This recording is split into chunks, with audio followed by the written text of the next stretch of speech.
શ્રીમદ ભગવદ્ ગીતા અધ્યયન સાથે પ્રત્યક્ષ અને પરોક્ષ રીતે જોડાયેલા આપ સૌ ગીતા પ્રેમી, જિજ્ઞાસુ, અધ્યયનશીલ અને સૌભાગ્યશાળી ભાઈ બહેનોને સાનુને જય શ્રી કૃષ્ણ. આપ સર્વના હૃદયમાં બિરાજમાન પરમ કૃપાળુ પરમાત્માને વંદન કરી આપણે ગીતા ગાયક પ્રભુ શ્રી કૃષ્ણ અને ગીતા માતાના ચરણોમાં વંદન કરી આજના અધ્યયનનો પ્રારંભ કરીએ. અધ્યયન પ્રારંભ પૂર્વ આજે ચૈત્રવદ ચોથ, સંકષ્ટ ચતુર્થી, 9મી તારીખ ગુરુવાર, ચૈત્રવદ સાતમ, શ્રી વિઠ્ઠલનાથજીનો પાટોત્સવ. પ્રિયજનો, આપણે અધ્યાય 9 રાજવિદ્યા રાજગુહ્ય યોગના 34માં એટલે કે છેલ્લા શ્લોકનો વિચાર કરી રહ્યા છીએ. 34મો શ્લોક ગયા રવિવારે આપણે જોયું હતું તેમ શ્રીમદ ભગવદ્ ગીતાના 9મા અધ્યાયનો આ રસાયન છે અને ભક્તિનો પણ રસાયન છે. પહેલાં આપણે પારાયણ કરી લઈએ, પછી એને સમજીશું. અધ્યાય 9 શ્લોક 34, પાન નંબર 151.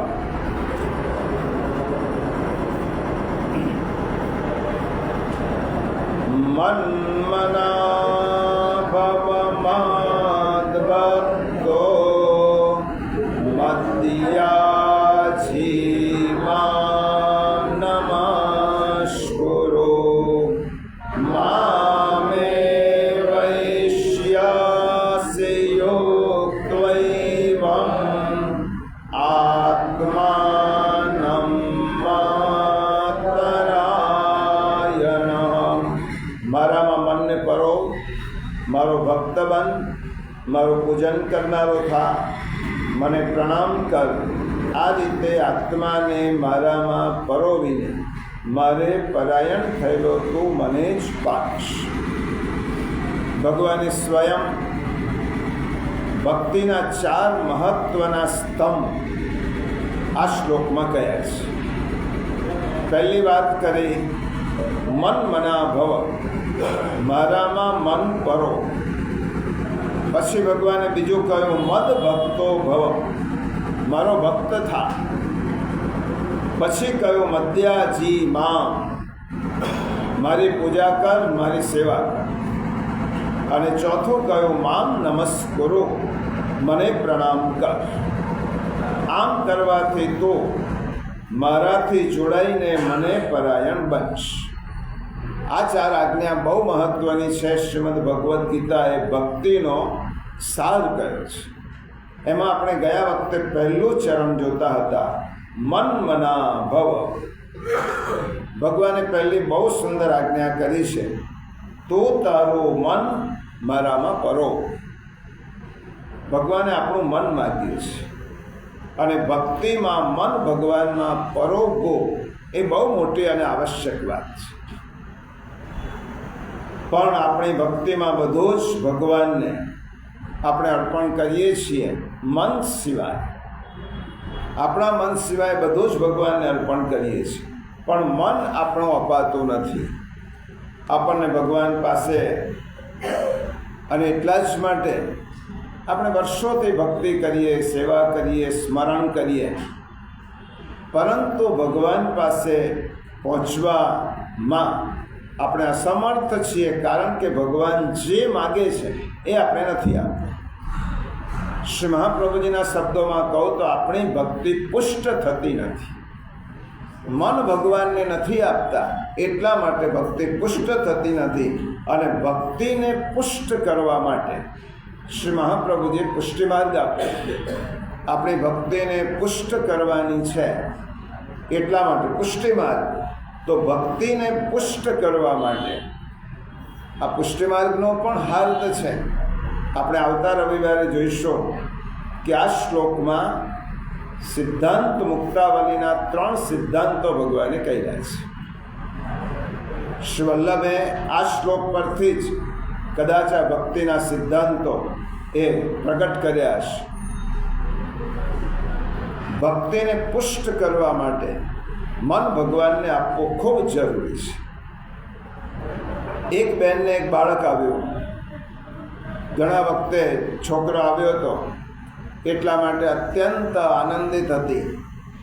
મારો દીકરો કેવી રીતે સારો દેખાય, કેવો સુંદર દેખાય, એટલા માટે એને રોજ નવા નવા શૃંગાર કરે, જબલા પહેરાવે, આભૂષણ પહેરાવે, વસ્ત્રો પહેરાવે અને છોકરાને સુંદર દેખાડવા માટે પ્રયત્ન કરે.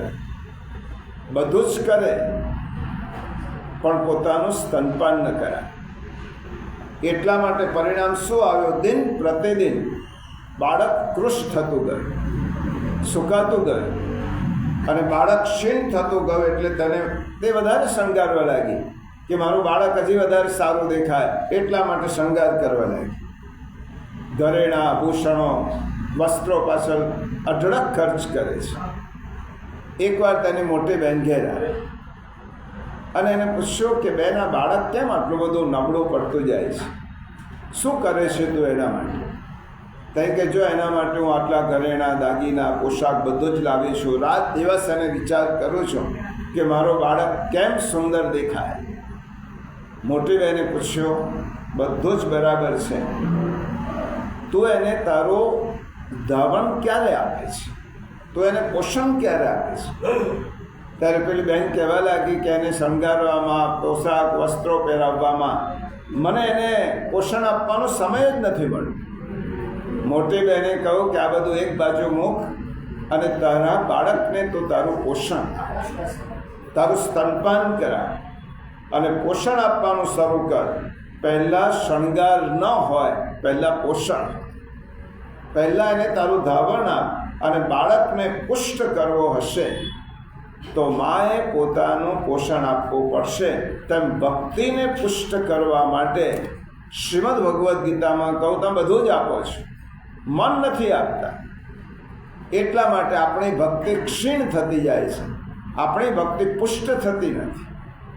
બધું જ આપીએ છીએ પણ આ નથી આપતા. આપણે ઉત્સવ ઉજવીએ, મનોરથો કરીએ, શૃંગાર કરીએ, બધું જ કરીએ, પરંતુ મન આપ છતાં પણ આપણી ભક્તિ પુષ્ટ નથી થતી, કારણ કે મન નથી આપતા.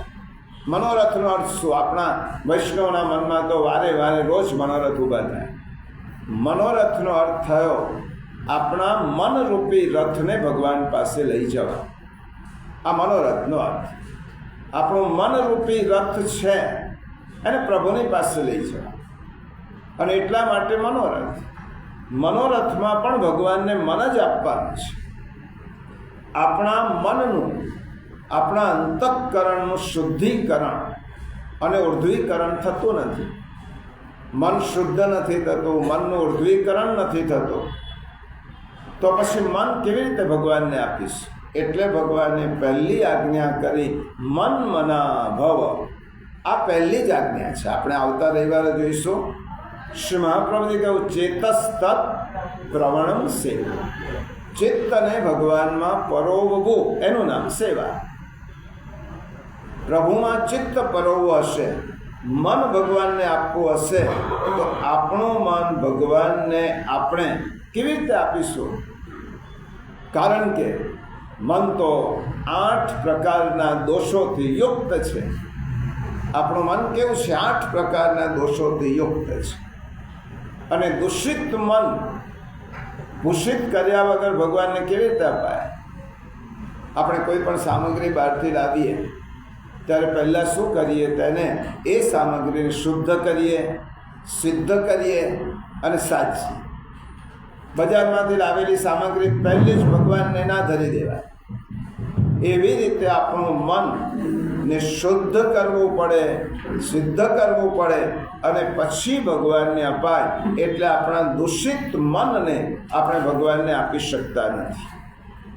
એટલા માટે ગયા વખતે આપણે વિચાર કરતા હતા, પ્રહલાદજીએ આ વિષયનો ભાગવતમાં ઉલ્લેખ કર્યો છે પોતાની સ્તુતિ.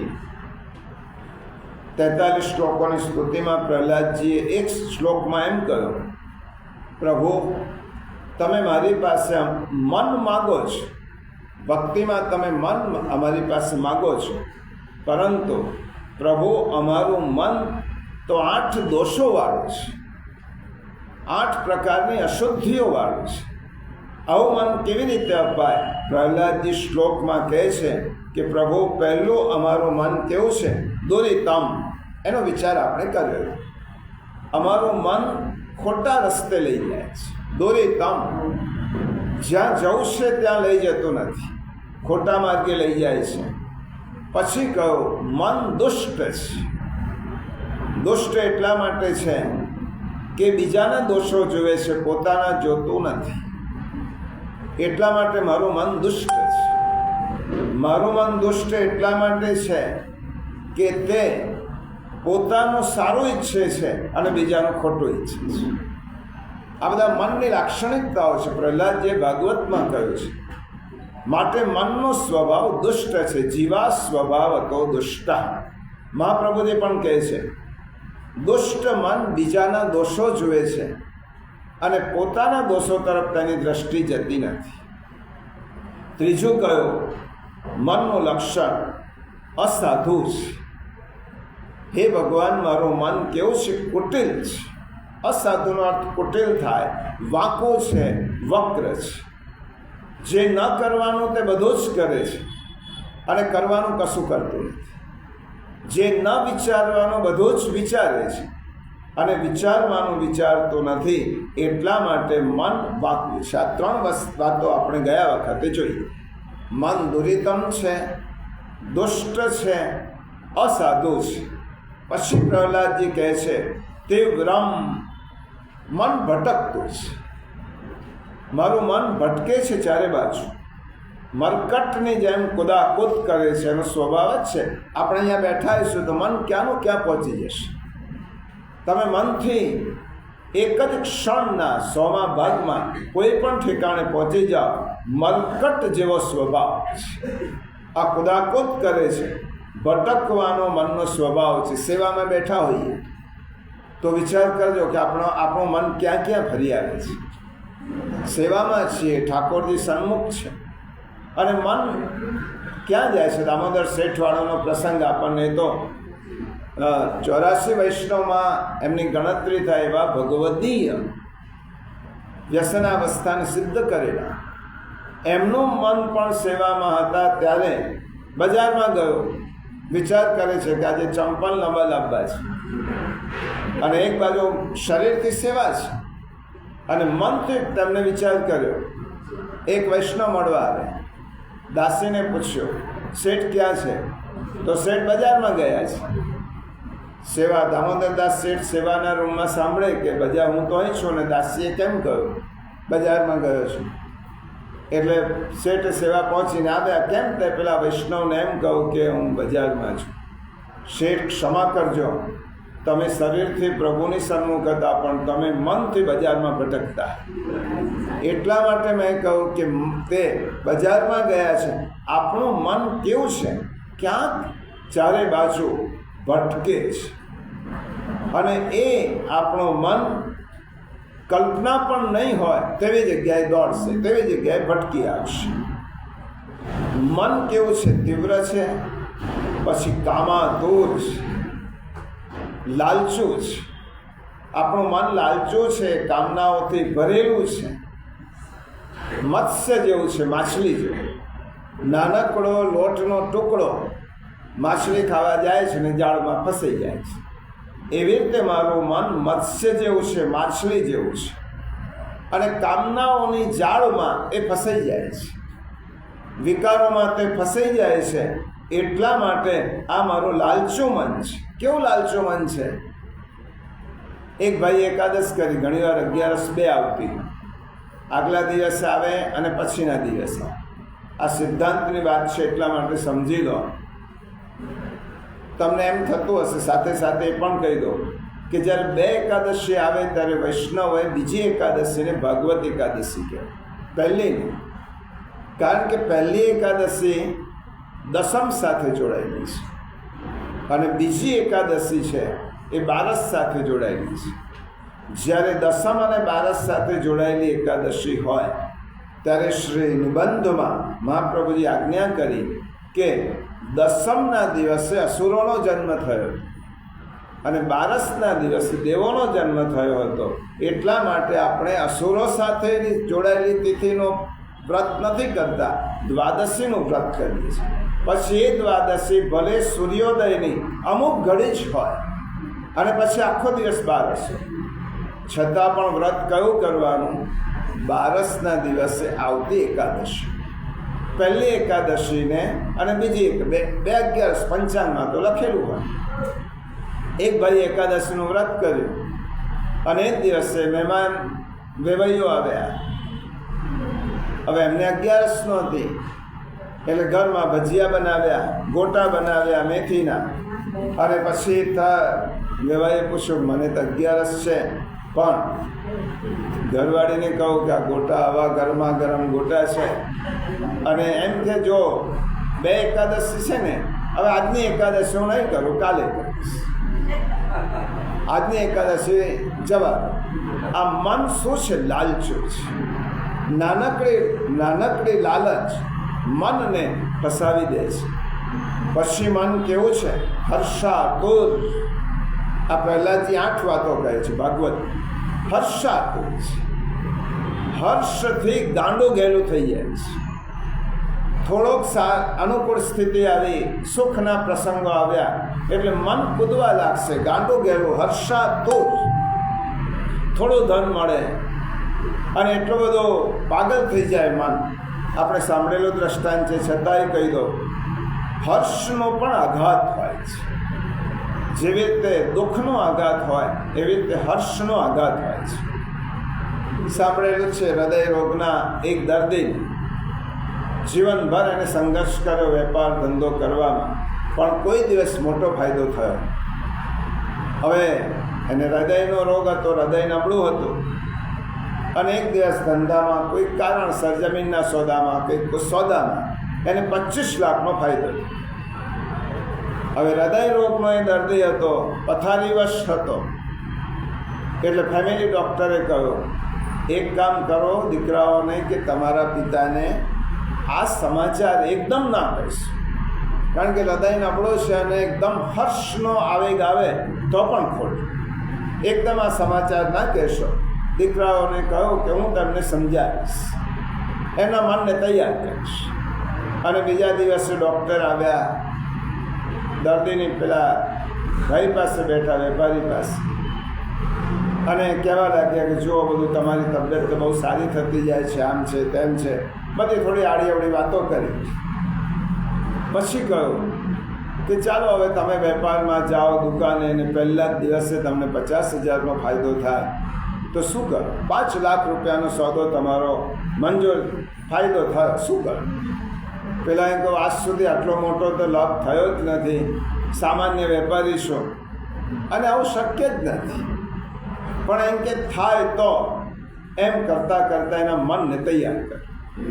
હવે ધીમે ધીમે મન તૈયાર થયું એટલે પેલા ડૉક્ટરે કહ્યું કે સમજી લો કે તમને 25 લાખનો બહુ મોટો ફાયદો થઈ જાય તો તમે શું કરો? પેલા વેપારીએ કહ્યું કે 25 લાખનો તો મારી કલ્પના બહારની વસ્તુ છે, એટલો લાભ પણ એમ માનો કે થઈ ગયો તો શું કરું? પેલો એકદમ ખુશ થઈ ગયો કે એવો લાભ થઈ જાય તો અડધા હું તમને આપી દઉં. વેપારીને તો ખબર નથી કે 25 લાખ મળ્યા છે, ડૉક્ટરને ખબર હતી 25 લાખ મળ્યા છે. એના મનમાં આવ્યું 12.5 લાખ મારા, અને ડૉક્ટરનું હાર્ટ ફેલ થઈ ગયું. શા માટે? હર્ષનો આઘાત છે. હર્ષાતુર છે મન, અને હર્ષાતુર હોવાને કારણે એ મધુકર જેવું છે. ભમરો શું કરે? થોડોક રસ પડ્યો હોય ફૂલમાં, પાગલ થઈ જાય હર્ષના આવેશમાં. આટલો મોટો મધ મને મળે છે, અને એટલો બધો મશગુલ થઈ જાય કે રાત્રિનો સમય આવે અને પેલો કમળ બીડાઈ જાય, અને સવારમાંથી આતી આવે અને કમળને તોડી અને પગ નીચે એને છૂંદી નાખે. હર્ષાતુર છે, મશગુલ થઈ જાય છે, એને સુખમાં વિવેક રહેતો નથી. એવી રીતે મન કેવું છે? શોકાતુર છે. શોક, દુઃખ એને સહન થતું નથી. દુઃખથી એ ડગી જાય છે અને સુખથી એ છકી જાય છે. આપણા મનને થોડો ક્લેશ થાય, થોડું દુઃખ થાય, થોડી પ્રતિકૂળતા. હવે જો આજની પેઢીની આ બહુ મોટી ત્રુટિ છે. પહેલાંના લોકો તો થોડું સહન કરી શકતા હતા, પરંતુ આજની નવી જનરેશન એ પછી વેલ એજ્યુકેટેડ હોય, સારા પદ પર હોય, પરંતુ થોડીક ઘણી પણ નબળાઈ આવે ત્યારે સહન થતું નથી અને એ સુસાઇડ કરે છે. આત્મહત્યાના પ્રસંગો કેમ વધતા જાય છે? મનને દુઃખનો આઘાત સહન થતો નથી. મનને દુઃખ સહન થતું નથી, એટલા માટે મન શું કરે છે કે દુઃખ આવે છે એની સામે ડગી જાય છે. આટલું દુઃખ મારાથી કેવી રીતે ભોગવાશ?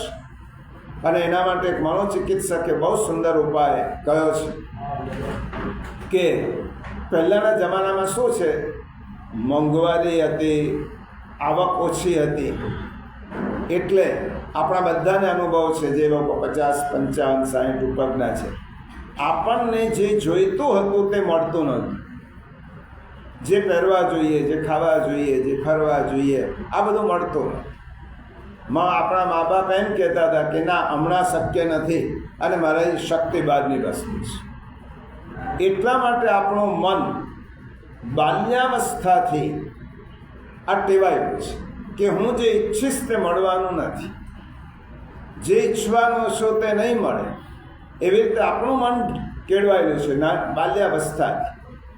આજની પેઢીની દશા એવી છે, સ્થિતિ, એક જ બાળક હોય, 2 જ બાળક હોય અને આવકનો સ્ત્રોત વધારે હોય, અને તે વખતે આપણા મા બાપને એમ થાય કે મારા બાળકને બીજા કરતાં મારે વધારે સુખી કરવું છે, એટલા માટે જે જોઈએ તે એને આપી દે, જે જોઈએ તે આપે, ના પાડે જ નહીં કે ના નથી. એટલે હવેની પેઢીને બાલ્યાવસ્થાથી ના સાંભળવાની ટેવ જ નથી.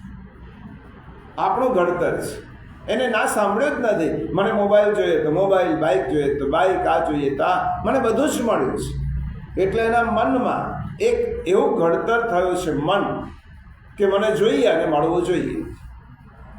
હવે યુવાન થાય અને તે વખતે સંઘર્ષ શરૂ થાય અને જોઈએ તે ન મળે. હું જે છોકરી જોડે પરણવા ઈચ્છું તે મળવી જોઈએ, હું જે બાઇક ઈચ્છું તે મળવી જોઈએ, જે મોબાઈલ ઈચ્છું તે મળવું જોઈએ, એ ન મળે ત્યારે તેનું અણકેળવાયેલું મન એ આઘાત સહન કરી શકતું અને તે વખતે એ આત્મહત્યાના રસ્તે જાય છે. શા માટે? શોકાતુર છે. એટલા માટે અંગ્રેજીમાં એક કહેવત છે, jam yesterday, jam tomorrow, not jam today. તને ગઈ વખતે આપ્યો તો મુરબ્બો, આવતીકાલે આપીશ પણ આજે નહીં મળે. ગઈકાલે આપ્યો તો આવતીકાલે મળશે પણ આજે નહીં મળે. આ મનને કેળવવા માટેની એક રીત છે. હર્ષાતુર છે, શોકાતુર છે. અને પછી મન કેવું છે? ભયાતુર છે. આપણે ભયથી ગ્રસિત છે. મૂષક જેવું, ઉંદર જો ડરેલો જ હોય, કરોડપતિના બંગલામાં રહેતો ઉંદર પણ એવો ડરપોક હોય કે સોપાઈ થઈ જાય, થઈ જાય. મૂષક જેવું ડરપોક છે. એના મનમાં શાંતિ નથી, એ ડરેલું છે, એટલા માટે ગભરાયેલું રહે છે. સતત ભયની લાગણી એને કોરી ખાય છે. આમ થશે તો આજે સુખી છું પણ કાલે દુઃખ આવશે તો, આજે તો બધું જ સુખ સંપત્તિ છે, કાલે આવું થશે તો. સતત ભયગ્રસ્ત. આમ થશે તો થયો નથી પણ થવાની કલ્પના એ કરે છે અને ભયાતુર થાય છે. આ જ 8 વાતો દુરિતમ છે, પ્રહલાદજીએ કહ્યું, દુષ્ટ છે, અસાધુ છે, હર્ષાતુર છે, ભયાતુર છે, શોકાતુર છે. આ જ મનને જો આપણે વશ કરીશું, આ મન ભગવાને 6થા અધ્યાયમાં ઉપાય બતાવ્યો છે. આપણો પ્રશ્ન અર્જુને પૂછ્યો કે આવા મનને પ્રભુ કેવી રીતે વશ કરવા? ચંચલમ હિ મન કૃષ્ણ પ્રમાથી બલવત દ્રઢ. તસ્યાહમ નિગ્રહમ મન્યે વાયોરીવ સુદુષ્કર. આવા મનને પ્રભુ તમે છઠ્ઠા અધ્યાયમાં આપણે શ્લોકનું અધ્યયન કરી ગયા. આવા મનને તમે એમ કહો છો કે તું તારા વશમાં કર. તો આ મનને કેવી રીતે વશમાં કરવાનું? ત્યારે ભગવાને ઉપાય બતાવ્યો. અર્જુન, તારી વાત સાચી છે. ચંચલમ હિ મન. કૃષ્ણ અર્જુન પૂછે છે ત્યારે ભગવાન શું કહે છે? અર્જુન, આ મન કેવું છે? આ મન ચલ છે, ચંચલ નથી. ચંચલ કોને કહેવાય? કે જેને ક્યારે પણ વશમાં ન કરી શકાય, આને ચંચલ કહેવાય. બિલાડી એવું પ્રાણી છે કે તમે તેને વશમાં ન કરી શકો, કારણ કે બિલાડી ચંચલ છે. મન ચંચલ છે એ અર્જુન કહે છે. ભગવાન શું કહે છે? ચલ છે. ચલ છે એટલે એ આજે ચલિત થયેલું છે. તો એને યોગ્ય માર્ગે લાવીશ તો એ સ્થિર બની શકશે. પણ એના ઉપાય શું? તો ભગવાને કહો, અભ્યાસે નંદુ કૌંતેય વૈરાગ્યેણ ચ ગૃહ્યતે. બે ઉપાય છે, અભ્યાસ અને વૈરાગ. સતત પ્રયત્ન કરો. એક વસ્તુનું સતત પ્રેક્ટિસ કરવાની એને અભ્યાસ કહેવાય. અને કોઈ વસ્તુને છોડવાની તૈયારી રાખવાની એને વૈરાગ્ય કહેવાય. એટલા માટે આપણા વ્રત છે. આ વ્રતની પાછળનું મનોવિજ્ઞાન આ જ છે કે આપણને ભાવતી વસ્તુ આપણે છોડી શકીએ છીએ, આપણને ગમતી વસ્તુ આપણને છોડી શકીએ છીએ. આ વ્રતની પાછળનું મનોવિજ્ઞાન છે. એટલા માટે આ મનને જો આપણે કેળવીશું તે ઊર્ધ્વ ગતિ તરફ જશે. આ મનને કેળવવા માટે એટલા માટે યજુર્વેદનો પહેલું સૂક્ત છે. યજુર્વેદ જેવો વેદ જેની ઉત્પત્તિ ભગવાનને સ્વયં કરી. એ યજુર્વેદોની ઉત્પત્તિ અપૌરુષેય છે. આજે વિષય નથી એટલા માટે આ વેદનું પહેલું સૂક્ત છે. અને એ સૂક્તમાં ભગવાને આ વેદમાં કહ્યું, તન્મે મનઃ શિવ સંકલ્પમસ્તુ. મારું મન કલ્યાણકારી સંકલ્પો કરે.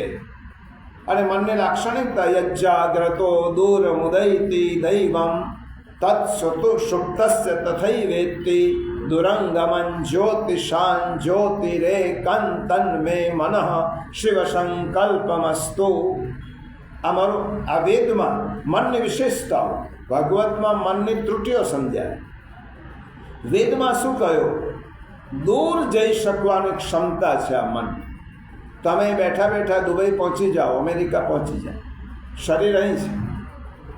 આ મન દૂર જવાની ક્ષમતા રાખે છે. દૂર મુદૈતિ સુપ્તસ્ય તથૈવેત્તિ. સુષુપ્ત અવસ્થામાં પણ કાર્યરત છે. તમે જો રાત્રે સૂતા હશો, મન સૂતું નથી તો સ્વપ્ન આવે. સ્વપ્ન આપણને આવે છે, આપણું શરીર સૂઈ જઈએ છે. પણ સુષુપ્ત અવસ્થામાં મન તો એક્ટિવ છે, કાર્યરત છે. એટલા માટે દિવસે જે આપણી વાસનાઓ પૂરી નથી થઈ એને સ્વપ્નમાં પૂરી કરવા માટે મન એ દોડે છે. એટલા માટે સુષુપ્ત અવસ્થામાં પણ જે કાર્યરત છે, જે જ્યોતિષ સ્વરૂપ છે આ મન, પરંતુ મલિનતાઓના આવરણથી એ ઢંકાયેલું છે. શાસ્ત્રમાં કહ્યું કે જ્યોતિ હોય, દીવો પ્રગટતો હોય, એને ફાણસ હોય. હવેની પેઢી તો ફાણસ શું એ પણ બતાવવું પડે. ફાણસ પકડો ગોળો હોય અને ગોળાની આસપાસ પેલી મેસ લાગી હોય દિવાળી, તો ફાણસમાં દીવો પ્રગટે છે છતાં પણ તેનો પ્રકાશ નથી આવતો. એનું એક જ કારણ છે કે મલિનતાઓના આવરણથી મન ઢંકાયેલું છે, નહીં તો જ્યોતિષ સ્વરૂપ છે. આ વેદ કહે છે, યેન કર્માન્ય પશો મનીષિણો યજ્ઞે કૃણવંતિ વિદથે કુધીરા. મન દ્વારા જ તમે પારલૌકિક તત્વને પામી શકો છો, ભૌતિક તત્વને પામી શકો છો. અને ભગવાને માણસ માત્રને જન્મ સાથે આપેલી ભેટ છે મન. તો આ મનને, આ મન કેવું છે? ભાગવતમાં કયો ત્રુટિઓ છે એને દૂર કરવા, વેદમાં કયો મનની વિશેષતાઓ છે એનો ઉપયોગ કરવા. અને ઉપયોગ કર્યા પછી એક ચિંતક, એ તો મન પ્રભુ પાસે જશે. એક ચિંતકે બહુ સુંદર વાત કરી છે, મનને માલિક બનાવી દેશો તો મન દુષ્ટ માલિક છે, અને મનને નોકર બનાવશો તો મન વફાદાર નોકર છે. મન વફાદાર નોકર છે અને દુષ્ટ માલિક છે. તમે મનને માલિક બનાવી દીધો તો મન તમારી પાસે ન જોઈતું બધું જ કરાવશે, અને મનને તમે નોકર બનાવ્યો તો મનને તમે જ્યાં ઈચ્છો ત્યાં તમને લઈ જશે. એટલા માટે આવા મનને ભગવાનમાં પરોવવા માટે શું કરવું? આવું મન છે, આ રિયાલિટી છે. આવું મનને ભગવાનમાં પરોવવા માટે એનો ઉકેલ પણ ગીતામાં ભગવાને આપ્યો છે. 3 અધ્યાયમાં યદ્રચ્છા લાભ સંતુષ્ટો, ભગવાને એક ચાવી આપી છે. આવા મનને તમે કેવી રીતે અંકુશમાં લેશો? તો અભ્યાસ અને વૈરાગ્ય તો સાધન કયા 6 અધ્યાયમાં. 3 અધ્યાયમાં કહ્યું ભગવાને યદ્રચ્છા લાભ સંતુષ્ટો. તમારા મનને જેમ ભગવાનની ઈચ્છા હોય તેવી રીતે જીવવા માટે મનને તૈયાર કરો. જેવી પ્રભુની ઈચ્છા હશે તેવી રીતે જીવીશ. ભગવાને જ્યારે જેમ જે રીતે જ્યાં જેની સાથે રાખશે તેની સાથે રહીશ. ભગવાન જ્યારે જેટલું જેના દ્વારા મોકલશે તેનો સ્વીકાર કરીશ. મને જેટલું મળશે એનો સ્વીકાર કરીશ. જેની સાથે રહેવાનું હશે, જેવી વ્યક્તિ હશે, જેની સાથે હશે એની સાથે રહીશ. મીરાબાઈ કહે છે ને, કોઈ દિવસ ખાવાને શીરો ને પૂરી તો કોઈ દિવસ ભૂખ્યા રહીએ, ઉદ્ધવજી રામ રાખે તેમ રહીએ. આ યદ્રચ્છા લાભ સંતુષ્ટ. આ મનને કેળવવાનો આ ઉપાય છે. જે સ્થિતિમાં પ્રભુ રાખે એ સ્થિતિમાં પ્રસન્નતાથી રહેવું. એ પછી દુઃખ પણ હોય કે સુખ પણ હોય, અનુકૂળતા પણ હોય કે પ્રતિકૂળતા પણ હોય.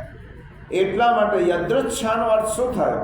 યત તત ઈચ્છા, એનું નામ યદ્રચ્છા. યત તત ઈચ્છા, જેવી ભગવાનની ઈચ્છા. આ યદ્રચ્છા એટલે ભગવાનની જેવી ઈચ્છા તે પ્રમાણે લેવું. જેના જીવનમાં ભગવાનની જ ઈચ્છા સર્વોપરી છે તેને યદ્રચ્છા લાભ સંતુષ્ટ કહેવાય. જેના જીવનમાં ભગવાનની જ ઈચ્છા એ સર્વોપરી, એ યદ્રચ્છા લાભ કહેવાય. આપણે એમ કહીએ કે આપણા જીવનમાં પણ આપણે ભગવાનની જ ઈચ્છા માનીએ છીએ. આપણા જીવનમાં ક્યાં આપણે ભગવાનની ઈચ્છા નથી માનતા?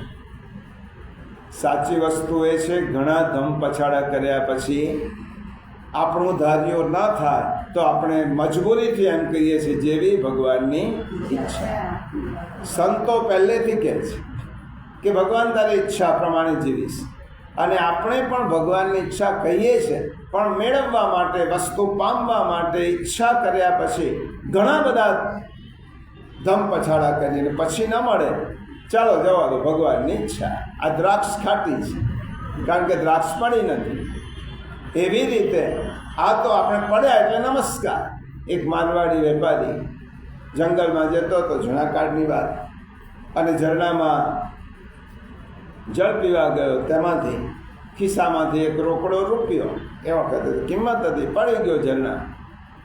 અને ઝરણામાં આમ તેમ આગળ વહેતો ગયો. શોધવા માટે બહુ પ્રયત્ન કર્યો, હાથ નાખ્યો, સિક્કો અહીં થઈ ખૂણામાં પથ્થરની નીચે હાથ નાખ્યો, અહીં નાખ્યો, સિક્કો ના મળ્યો. છેલ્લે એમ કહ્યું કૃષ્ણાર્પણમસ્તુ, હું કૃષ્ણને અર્પણ કરું છું. સિક્કો શોધ્યો, ન મળ્યો, એટલા માટે કૃષ્ણાર્પણમસ્તુ. આવી રીતે આપણે મજબૂરીથી બોલીએ છીએ ભગવાનની મરજી. તો ભગવાનને કેવું મન પરોવી, ભગવાનમાં કેવું મન પરોવી શકાય? યદ્રચ્છા લાભ સંતુષ્ટ બનવા માટે શું કરવાનું? આ મનને એવી રીતે તૈયાર કરવા માટે આપણે શું કરવાનું? સંતો માટે તો આ હતોટી છે. એમને તો એ તો પ્રભુ જે રીતે રાખે તે રીતે રહે છે. પણ આપણે તો સંસારી માણસો છીએ. શું કરવાનું? આપણા મનને પ્રભુની ઈચ્છા પ્રમાણે ચાલે તો શું કરવાનું? કારણ કે ઈચ્છા કોને થતી નથી? મન હોય એટલે ઈચ્છા થાય જ. આ એક વસ્તુ સમજી લો. આપણી પાસે મન છે તો વિચાર આવે, ઈચ્છા થાય. ઈચ્છા તમામના મનમાં ઈચ્છા હોય છે. ઈચ્છા વિહીન નિષ્કામ તો માત્ર પ્રભુ છે. પરંતુ કામના બધામાં હોય. મળવું જોઈએ, આ બધાને થાય કે મને આમ મળવું જોઈએ, બપોરનો સમય થાય એટલે ભોજન મળવું જોઈએ, આ સર્વસામાન્યને થાય. પરંતુ ઈચ્છા જ્યારે પ્રબળ બને, ઈચ્છા થવી સામાન્ય છે, મહાપુરુષોને પણ થાય, આપણને પણ થાય. ઈચ્છા થવી સામાન્ય છે, પરંતુ એ ઈચ્છા પ્રબળ બને, આ મળવું જોઈએ એમ બધાને થાય, પણ આ મળવું જ જોઈએ આવી જ્યારે ભાવના થાય ત્યારે ઈચ્છા એ કામના બની જાય. મળવું જોઈએ અસામાન્ય વસ્તુ છે, એને આપણે કંટ્રોલમાં કરી શકીએ, પણ જ્યારે આપણું મને એમ કે આ મળવું જ જોઈએ, મને આ વસ્તુ મળવી જ જોઈએ એમ ઈચ્છા થાય ત્યારે તે કામનામાં રૂપાંતર થાય. ઈચ્છા અને કામના થાય એટલે માણસને દોડાવે. એકવાર તમારી ઈચ્છા કામનામાં પરિણમી એટલે તમને તે દોડાવશે, અને દોડાવશે અને મનમાં નક્કી થશે બાય બોરો ઓર સ્ટીલ, આ વસ્તુ જોઈએ જ, અમારે કોઈ પણ રીતે આ મેળવવું છે, ગમે તેમ રીતે મેળવવું છે.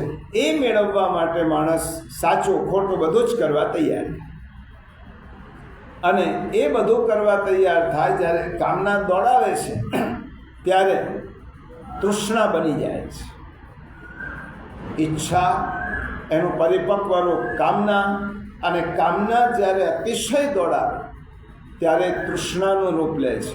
તૃષ્ણા સદનસીબે, જો તૃષ્ણા પૂરી થાય તો આપણે બેસી રહેતા નથી, પછી લોભ લાગે છે. સદનસીબે તૃષ્ણા પૂરી થઈ, આપણે ઈચ્છેલું મળી પણ ગયું તો પછી લોભ લાગે છે. તૃષ્ણા વારંવાર દોડાવે ત્યારે સમજવાનું એ તૃષ્ણા હવે વાસના બની ગઈ છે. ઈચ્છા, કામના, તૃષ્ણા, અને તૃષ્ણા પૂરી થયા પછી એ પૂરી થાય જ નહીં, ફરીથી ઈચ્છા થાય, અને એ વારંવાર જ્યારે એ વાસનાનું રૂપ વારંવાર તમને દોડાવે, વારંવાર ખોટું કરાવે ત્યારે વાસના થાય છે. ઈચ્છા હોવી એ માનવ સ્વભાવ છે, પણ કઈ ઈચ્છા પૂરી થશે, કઈ ઈચ્છા પૂરી નહીં થાય એનો વિવેક જોઈએ. કઈ ઈચ્છા મારી પૂરી કરી શકીશ અને કઈ ઈચ્છા પૂરી નહીં થાય એનો વિવેક જોઈએ. એટલા માટે એ વિવેકમાં ઈચ્છાનું ગણિત સમજી લેવું જોઈએ. ઈચ્છાનું ગણિત શું છે? આપણા બધામાં ઈચ્છા થાય, એમાં એક વિવેક હોવો જોઈએ. પોતે વિચારવાનું કે આટલું મારાથી થઈ શકશે, આ મારાથી નહીં થઈ શકે, અને આ મારાથી નહીં થઈ શકે, આ થઈ શકશે, એટલા માટે હું પ્રાપ્ત કરવા માટે પ્રયત્ન કરું. પ્રયત્ન કર્યા પછી કદાચ નહીં મળે તો મનને મનાવી દઈશ. હવે આ ઈચ્છા જેટલી ઈચ્છા જેટલી તીવ્ર એટલો અસંતોષ વધારે. જેટલી તીવ્રતામાં ઈચ્છા એટલો અસંતોષ વધારે. જેટલી ઈચ્છા મંદ એટલો અસંતોષ પણ ઓછો. મળે તો ઠીક છે, ઈચ્છા મંદ, અસંતોષ ઓછો. અને ઈચ્છા જ નહીં રાખીએ તો અસંતોષ રહેશે જ નહીં. અસંતોષ એ ઈચ્છાનું ફરજન છે, એનું સંતાન છે. અસંતોષ ક્યારે થાય? આપણી ઈચ્છા પૂરી ન થાય એટલા માટે અસંતોષ થાય. અને અસંતોષ, ઈચ્છા નહીં હોય તો અસંતોષ નહીં થાય. અસંતોષ એ ઈચ્છાનું સંતાન છે. હવે ઈચ્છાને રોકવી કેવી રીતે? તો એનો પહેલો રસ્તો છે ઈચ્છાને રોકવાનો. જ્યારે ઈચ્છા મોટી થાય ત્યારે આપણે નાના બની જવું. જેટલી ઈચ્છા મોટી થતી જાય એમ આપણે નાના થતા જ. ઈચ્છા મોટી થઈ આપણે નાના થવા, એ જ ઈચ્છાને પરાસ્ત કરવાનો રસ્તો છે. એક દ્રષ્ટાંત પરથી સમજાવું એટલે ખ્યાલ આવશે. રામાયણનું દ્રષ્ટાંત છે. ગયા ગુરુવારે જ હનુમાનજીનું પ્રાગટ્ય થયું. સુંદરકાંડમાં હનુમાનજીનું ચરિત્ર આવે છે, અને તેમાં પ્રભુ રામની આજ્ઞા અને આશીર્વાદથી હનુમાનજી સમુદ્ર ઓળંગવા નીકળ્યા છે. આ કથા આપણને ખબર છે. રામાયણ પ્રભુની આજ્ઞા પણ થઈ, આશીર્વાદ મળ્યા, સમુદ્ર ઓળંગવા માટે હનુમાનજી નીકળ્યા. દેવતાઓની ઈચ્છા થઈ હનુમાનની પરીક્ષા કરી. પ્રભુ રામચંદ્રજીનું કામ કરવા માટે હનુમાન નીકળ્યા છે, એની પરીક્ષા કરી. પહેલો જ માર્ગમાં સુરસા નામની દેવોએ મોકલેલી સર્પની માતા મળી.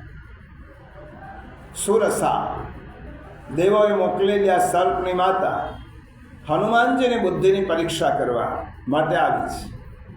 પહેલો વિઘ્ન છે ભગવદ યાત્રા, અને તે વખતે આ નાગની માતા, સર્પની માતા હનુમાનજીને ખાવા માટે આવી.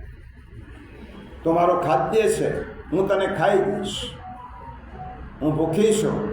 અને હનુમાનજીને ખાવા આવે છે. હનુમાનજી હાથ જોડીને વિનંતી કરી, હે માતાજી, મને ખાવાથી તમારી ભૂખ શાંત થતી હોય તો જરૂર ખાજો, પણ અત્યારે હું પ્રભુનું કામ કરવા નીકળ્યો છું. આ પ્રભુનું કાર્ય કરીને પાછો જ્યારે આ રસ્તે આવો ત્યારે હું તમારો શિકાર, તમારું ખાદ્ય થઈશ. એટલા માટે મારી એક વિનંતી છે, રામ કાર્ય કરવા માટે નીકળ્યો છું, મને જવા દો. કાર્ય કરીને પાછો આવીશ ત્યારે તમારું ભક્ષણ બનીશ. સર્પિણી બોલી, મને ભૂખ લાગે ત્યારે હું મારા બચ્ચાને પણ ખાઈ જાઉં છું, તો પછી તો મારું ખાદ્ય છે, હું તને કેવી રીતે છોડું, કેવી રીતે જવા દઉં? તો હાથમાં આવેલો કોળિયો છે, ન જવા દો, મારે તો તને અત્યારે જ ખાવો છે. સુરસાએ ન માન્યું. આ બંને વચ્ચેનો સંવાદ છે. અને પોતાનું મોઢું પોળું કર્યું, કારણ કે કોળિયા કરતાં મોઢું મોટું હોવું જોઈએ. હનુમાનજી તો કેટલા મોટા હતા, અને સુરસાએ પોતાના મુખમાં મૂકવાના, એટલે મોઢું પોળું કર્યું. કેટલું મોડું પોળું કર્યું? તો રામાયણમાં લખ્યું છે 1 યોજન 4 ગાઉ આ મુખ પોળું થયું. હવે હનુમાનજીને થયું કે આ મોડું પોળું થયું છે. હનુમાનજી તો અષ્ટસિદ્ધિ ના નિષ્ણાત હતા, સુરસા કરતા વધારે પોળા મોટા થયા. હવે મોઢામાં જાય જ નહીં. સુરસાને એનાથી વધારે 16 યોજન મોડું પોળું કર્યું. હનુમાનજી એના કરતાં 32 યોજન, સુરસાએ 32 યોજન પોળું કર્યું. અને જેમ સુરસા મોડું એનું પોળું કરે તેમ હનુમાનજી વિશાળ કાય થતા છે. છેવટે પરિણામ એ આવ્યું, એક સમય એવો સુરસાએ 100 યોજન મોડું પોતાનું વધારે, અને તે વખતે આ સમુદ્ર ઢંકાઈ ગયો. હનુમાનજી વિચાર કર્યો, હવે આના કરતાં ડબલ થવામાં કંઈ ફાયદો નથી. હવે આના કરતાં ડબલ થઈશ તો આ તકરારનો અંત જ નહીં. એટલા માટે હનુમાનજી એકદમ નાના બની ગયા, સૂક્ષ્મ. અને સૂક્ષ્મ બનીને હનુમાનજી સુરસાના મોઢામાંથી નીકળી અને ગયા. હાથ જોડીને ઊભા રહ્યા, હે મા, હે સર્પોની માતા, તારે માને ખાવાનો હતો, હું તારા મોઢામાં જઈને આવ્યો, હવે મને જવા દે.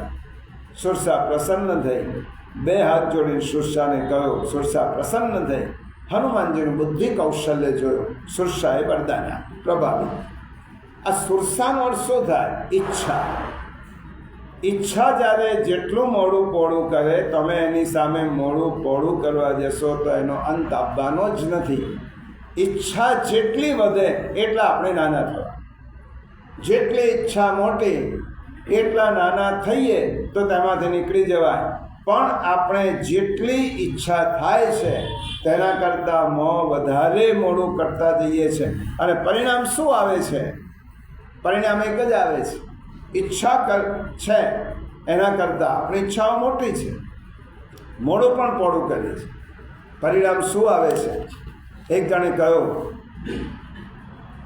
જીવનલાલ, આપણું નામ જીવનલાલ સમજી લો. જીવનલાલ કહે છે 50 લાખ રૂપિયા નફો થયો આ વર્ષે. એટલે એના મિત્રએ પૂછ્યું, પણ તબિયતમાં બ્લડ પ્રેશર વધ્યું, એનું શું? ત્યારે પેલાએ કહ્યું કે મરવાનું તો બધા એક દિવસ છે જ, હવે બ્લડ પ્રેશર વધ્યો તો એની દવા લઈશું, 50 લાખ તો કમાયા ને, 50 લાખનો તો ફાયદો થયો ને. એટલે એના મિત્રએ પૂછ્યું, જમતી વખતે જે ઈચ્છા થાય તે જમાય છે?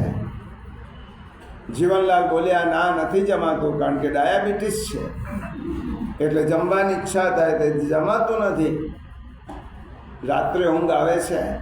એટલે એની પત્નીએ કહ્યું, ક્યાંથી આવે? આખી રાત વધારે મેળવવાની ઈચ્છામાં ઊંઘ આવતી જ નથી. કોકે પૂછ્યું, જીવનલાલ આ બધાનો અર્થ શું? આ બધું ભેગું કરવાનો અર્થ શું? ત્યારે જીવનલાલ કહે, ખબર નહીં, આ ધંધો એક કરોડિયાનું જાળું છે, એમાંથી નીકળાતું જ નથી. આ જાળામાંથી નીકળવું એટલું કઠણ છે, એકવાર પડ્યા એટલે નીકળાતું નથી. આ જાળામાંથી નીકળવાની કળા એટલે યદ્રચ્છા લાભ સંતુષ્ટો.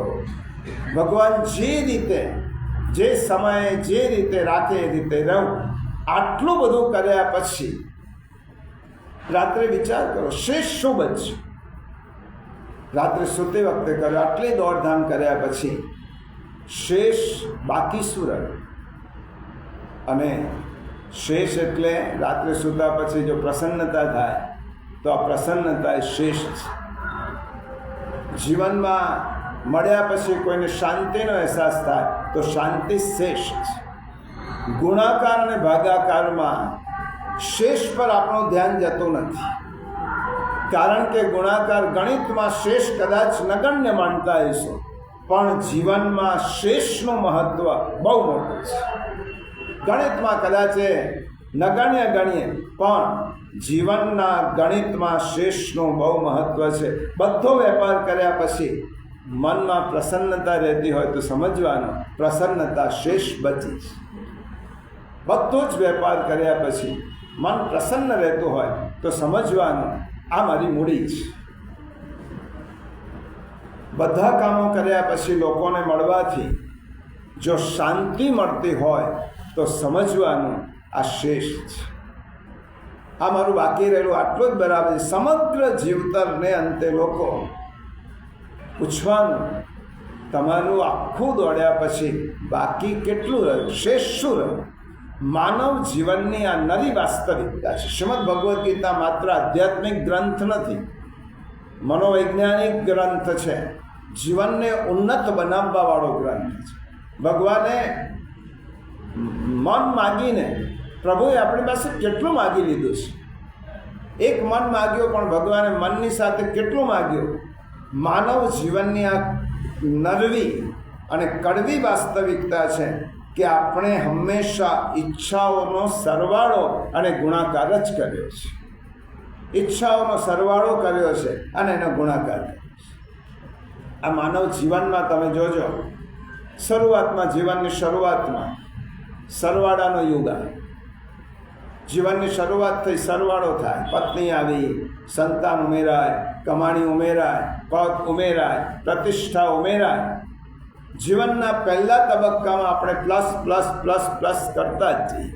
સરવાળાનો સમય 25થી પછી થોડી ઉંમર થાય, 40 વર્ષની ઉંમર થાય એટલે પછી માણસને બાદબાકીની ઈચ્છા, અને બાદબાકી થાય. ઈચ્છા જ ન થાય, બાદબાકી થતી જ નથી, ઈચ્છા સરવાળાનો એ થાય છે. 40 પછી એમ થાય કે હવે તો પૈસાથી ઠલીઠામ થયા છે, હવે ગુણાકાર કરવાની ઈચ્છા થાય. મળ્યું તેનો ગુણાકાર કરો, પદનો, પ્રતિષ્ઠાનો, પૈસાનો.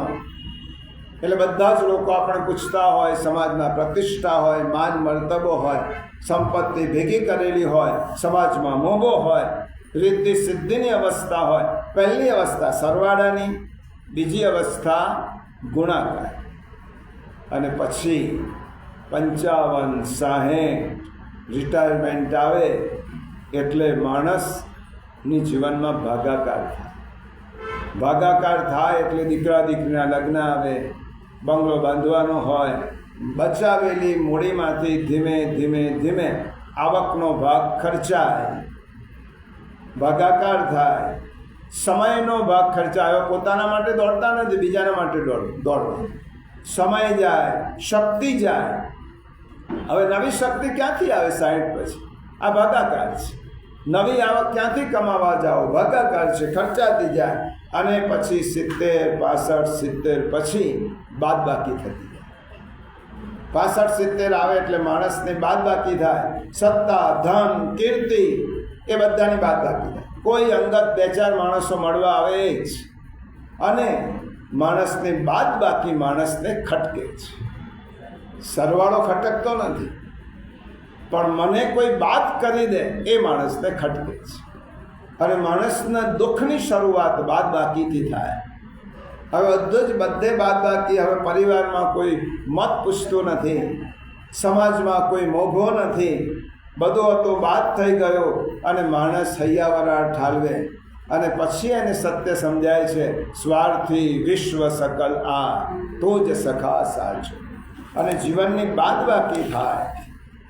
પણ ગીતાજી આપણને શીખવે છે, કોઈ પણ ઉંમરે ગુણાકાર, ભાગાકાર, સરવાળો અને બાદબાકી ચારેને એક સાથે રાખ. ચારેને સાથે રાખ. કેવી રીતે? બાદબાકી જ સાથે હોય જ્યારે જે વસ્તુનો સરવાળો કરવાનો છે ત્યાં સરવાળો, જે વસ્તુનો ગુણાકાર કરવાનો છે ત્યાં ગુણાકાર, જે વસ્તુની બાદબાકી કરવાની છે ત્યાં બાદબાકી, ભાગાકાર કરવાનો છે ત્યાં ભાગાકાર. આપણે વૃદ્ધાવસ્થામાં દુઃખી કેમ છીએ? બધાને વૃદ્ધાવસ્થા મહત્તમ એમ જ થાય છે. દુઃખી કેમ છે? કારણ કે સમગ્ર જીવન દરમિયાન આપણે સરવાળો અને ગુણાકાર કરવાની જ ટેવ પાડી છે. આપણે ભાગાકાર કે બાદબાકીની ટેવ પાડી નથી. અને વૃદ્ધાવસ્થામાં આપણો ભાગાકાર થાય છે અને આપણી બાદબાકી થાય છે. એટલા માટે માણસને એનું દુઃખ છે. અને જીવનભર જેણે સ્વાર્થનો સરવાળો કર્યો હોય, અહંકારનો ગુણાકાર કર્યો હોય, તેને પાછલી ઉંમરમાં જ્યારે તેનો ભાગાકારને બાદબાકી થાય ત્યારે તેને દુઃખ થાય છે. અને શ્રીમદ ભગવદ્ ગીતામાં કહ્યું, સ્વાર્થની બાદબાકી કરીએ, અહમનો ભાગાકાર કરીએ, સદગુણોનો ગુણાકાર કરીએ અને પરોપકારનો સરવાળો કરીએ. આવી રીતે જ્યારે જીવન જીવાય ત્યારે તે જીવન એવું જીવન બને કે આપણને વૃદ્ધાવસ્થા દુઃખી ના કરે. હવે એવું કહેવાય છે, આપણે આ સ્થિતિ જ આપણા મનને જ આપણે વાંચીએ છીએ. ગીતા તો ઉત્કૃષ્ટ પ્રકારનું મનોવિજ્ઞાન છે. એવું કહેવાય છે કે ભગવાનને માણસને જન્મ આપ્યો. આપણે એમ કે આવું કેમ થાય છે? ભગવાનને જન્મ આપ્યો ત્યારે ભગવાનને અને આપણે કમિટમેન્ટ કરી, જીવાત્મા અને પરમાત્મા. જીવાત્માએ પ્રભુએ જીવાત્માને શું કહ્યું? હું તને ઈચ્છા આપું છું, તો ધારે એવી ઈચ્છા કરી શકીશ, પણ શક્તિ મારી પાસે રાખું છું. ઈચ્છા તને આપું છું, શક્તિ મારી પાસે. એટલે માણસના ભાગે શું આવ્યું? ઈચ્છા. અને ભગવાને શું રાખ્યું પોતાની પાસે? શક્તિ. વિલ માણસ પાસે આવ્યો અને પાવર ભગવાનની પાસે ગયો. હવે ભગવાન પાસે શક્તિ છે, માણસ પાસે ઈચ્છા છે. ભગવાને ઈચ્છા ન રાખી એટલે ભગવાન ઈચ્છા વગર ના થયા. ભગવાન કેવા છે? નિરપેક્ષ છે. અને માણસ કેવો છે? અશક્તિમાન છે. ભગવાન નિરપેક્ષ છે એટલે એમણે ઈચ્છા રાખી જ નહીં પોતાની પાસે, એટલે પ્રભુ નિરપેક્ષ થયા. અને માણસને શક્તિ ના આપી એટલે માણસ કેવો થયો? અશક્તિમાન. ભગવાને કહ્યું, તને તારી ઈચ્છા પૂરી કરવી હશે તો તું મારી પાસે શક્તિ માંગજે. તને જ્યારે જેટલી શક્તિ જોઈશે તારી ઈચ્છા પૂરી કરવા માટે, એટલી શક્તિ હું તને આપીશ. એ મારા હાથમાં રાખ. જેવી રીતે પતંગ ચગાવનાર દોર એટલો જ છોડે છે કે જેટલો પતંગ સચવાય, કપાઈ ન જાય એટલો આકાશમાં પતંગ લઈ જાય. એ શેર આપનારને ખબર છે કે આનાથી વધારે ન અપાય, આનાથી ઓછું ન અપાય. એટલે ભગવાને શું કહ્યું? શક્તિ હું તને જ્યારે જેટલી જોઈશે એટલી આપીશ. ભગવાન તો માની ભૂમિકામાં છે. નાનો દીકરો જમવા બેઠો હોય, 2-3 વર્ષનો, તેને દૂધમાં રોટલી ચોળીને આપે. થોડો કિશોર અવસ્થાનો હોય તેને 2 રોટલી ને શાક આપે. પણ યુવાન છોકરો હોય ત્યારે તેને 4 રોટલી આપે અને દૂધમાં ચોળીને રોટલી ન અપાય.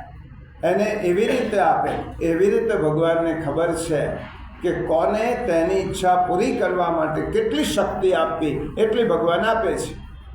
હવે ભગવાનને તો ઈચ્છાની જરૂર નહોતી એટલે ભગવાનને આપણી જરૂર નથી, પણ આપણને ઈચ્છા પૂરી કરવા માટે શક્તિની જરૂર હતી. એટલે આપણે ભગવાન પાસે વારંવાર જવા લાગ્યા, બાધા લેવા લાગ્યા, બધે જુદી જુદી જગ્યાએ જવા લાગ્યા. અને માણસ વારંવાર ભગવાન પાસે શક્તિ માગવા લાગ્યો. ભગવાને કહ્યું મેં તને પહેલેથી જ કહ્યું છે કે હું મર્યાદિત પ્રમાણમાં તને શક્તિ આપીશ. હવે આનાથી વધારે તો મારી પાસે કેવી રીતે માગે છે?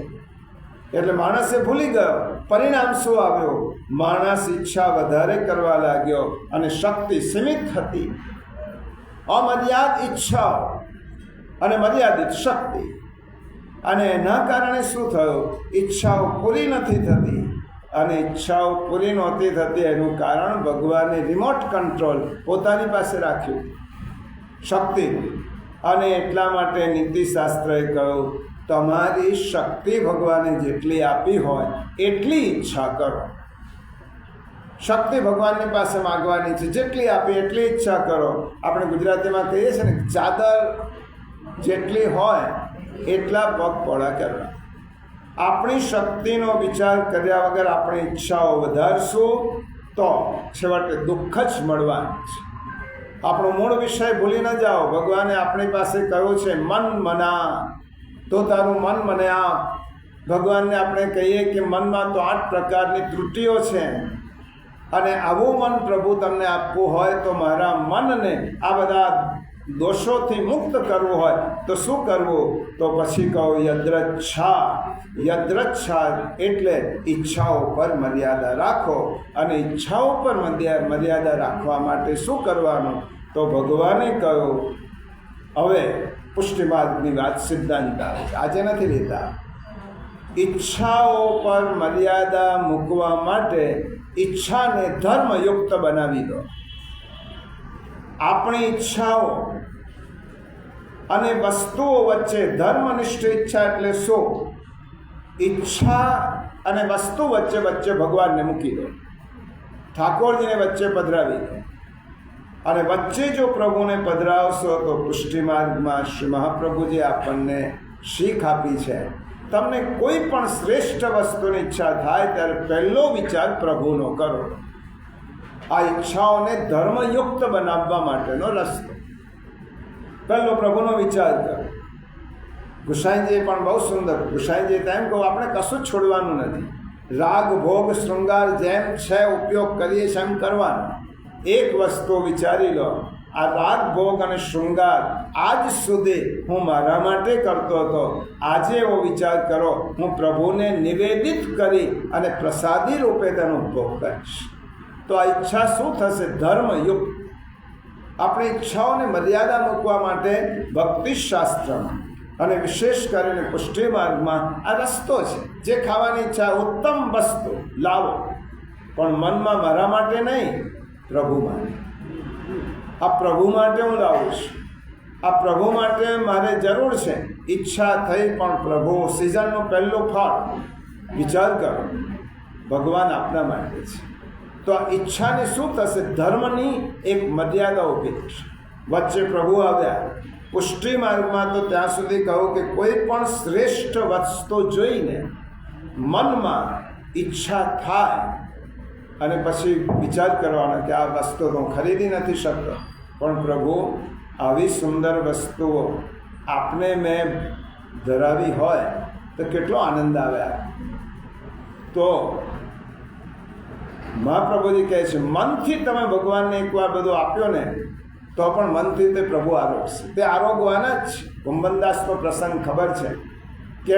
કેરીઓ સરસ મજાની તાજી સિઝનની કેરીઓ જોઈ, ટોપલા ભરીને. કુંભનદાસ તો નિષ્કિંચન હતા. કેરીઓ જોયા પછી વિચાર કર્યો કે પ્રભુ, આટલી બધી સુંદર મજાનું ફળ જો આપણે રસ સિદ્ધ કરીને આપણે ભોગ ધર્યો હોય તો કેટલો આનંદ થાય આપણે. અને આ ઈચ્છા જ કરી મનથી, અને ઘેરે ગયા, દર્શન કરવા ગયા. ગુસાઈજીએ પેલા ટોપલાઓની કેરી લઈ લીધી અને ઠાકોરજીને રસ સિદ્ધ કરીને પ્રભુને ભોગ ધરાવ્યો. પ્રભુ પૂછવા લાગ્યા, ગોવર્ધનધર પ્રભુ, કાકાજી આ કેમ બીજી વાર મને કેરી ધરાવી? કેમ બીજી વાર? એક વાર તો તમારો સેવક કુંભનદાસ મને ધરાવી ચૂક્યો છે અને મેં આરોગી લીધી છે, આ બીજી વાર કેમ ધરાવી? તો પ્રભુને મનથી પણ ધરાવ્યો તો પ્રભુએ આરોગ્યો. એટલા માટે ઈચ્છાને તમે ધર્મયુક્ત બનાવશો. ગમે તેટલી મોટી ઈચ્છા ધર્મયુક્ત બનાવશો. નાનું નંદાલય છે, એમ થાય કે પ્રભુ આનાથી મોટું નંદાલય હોય, આપને હું આમ કરું તેમ કરું, સામગ્રી હોય, શૃંગાર હોય, આભૂષણો ધરાવ્યા હોય. આ ઈચ્છા કરવી ખોટી નથી. કોના માટે કરીએ આપણે? પ્રભુ માટે. તો આ પ્રભુ માટે કરેલી ઈચ્છા ધર્મયુક્ત ઈચ્છા થશે. પછી નહીં સંતોષાય તો દુઃખ નહીં થાય. સંતોષ હશે તો પ્રભુની કૃપા માનવાય, પણ સંતોષ નહીં થાય તો દુઃખ નહીં થાય. આમ આ વિષય ખૂબ સુંદર છે. હજી આ વિષયને આપણે પૂરો નથી કરતા. મન મના ભવ, મન મને આ મનને પ્રભુની પાસે આપવા માટે ધર્મયુક્ત ઈચ્છા કરવાની.